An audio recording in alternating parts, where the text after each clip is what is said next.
Hi, today in this video I will discuss about the substring frequency. Substring frequency is the very important. Sometimes in the coding, basic coding or interview challenge questions or interview questions, the interviewer asks about to find the frequencies of a substring of user input or the given string. So let's see and discuss about the code. I'm paste the code here. After that I will discuss about the code. Here is the code, and in this code I'm written of these things for the reason of that I want to run this script as a main file for that reason. So user will give a input, and this input will be stored as a string, and user will give another string, which one is the substring. Now I should have to find the frequencies of a substring in a particular string. So let's see. For that reasons I'm defining a function of name counter substring, an argumented pass with the formal argumented string and substring. So it is the constraints that the length of the string should be greater than 1 and less than 200, and the length of the substring also with the same. That's why I'm giving the conditions. If the condition is not given, then this line is not necessary. Now to find the count, to find the frequencies, I am defining here the count, that how many times it will be appears. For that reasons count is initialized to 0. Now for I in range 0 to length of the string, I mean it will start from 0 to length of the string, it will be counted and it will be searched for each and every characters.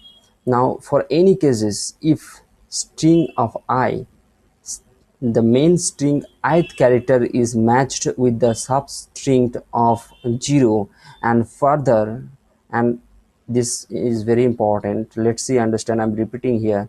If the main string ith character is matched with the substring of 0th character, and further if the string ith to I plus length of the substring is completely matched with the substring, then we can say the count we found the I mean the substring is present on the main string, and it should be counter should be increased to 1. I mean counter will be increased. Neither if this one is not satisfied, then returned only count. So count will be returned to 0. If it is satisfied, then count will be incremented and the count number will be come at here.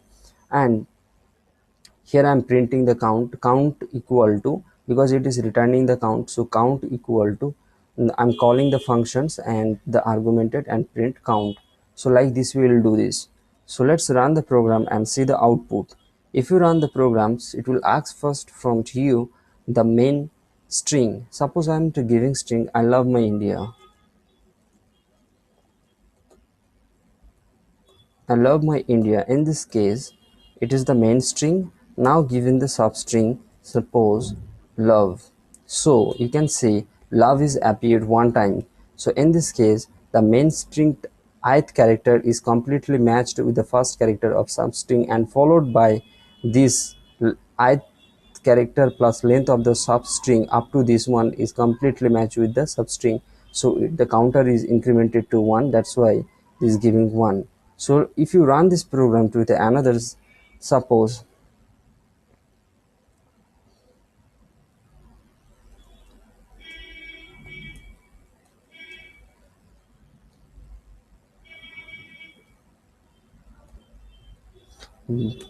my Python coding challenge. So in this word, let's see the word which is appeared few times.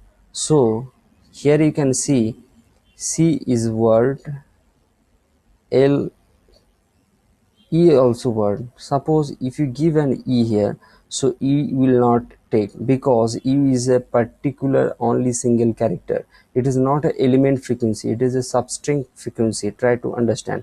So given the input again and given the substring, if you given the substring is CO, coding encoding CO, then it is shows it is only 1. If you the given one here again, and if you, sorry, this one is different, yeah,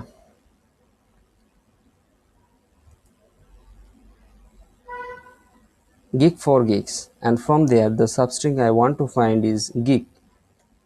So the answer will return 2 because the gigs is found at here and the counter will be incremented to 1, and again it is found at here the gigs, so the counter will be incremented 1 again, so the counter will be 2. So the substring is found 2 times, so the output is 2.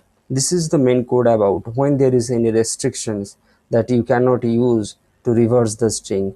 If you reverse the string, or sorry, if you use the count inbuilt functions or inbuilt methodology, then it is very good. So you can run this one as well. For that reason, for that I am commented the code and uncomment this one. So this one is the second method. In the second method you can do like this way, but if there is no restriction, then you can use this one because this one is very simple and easy. So it will ask for the first, so I'm giving the input and I'm giving the substring gives, it will gives the answer 2. But if there is any restrictions for any cases, then you can use this one. If there is no restriction, you can use this one because this code is very simple.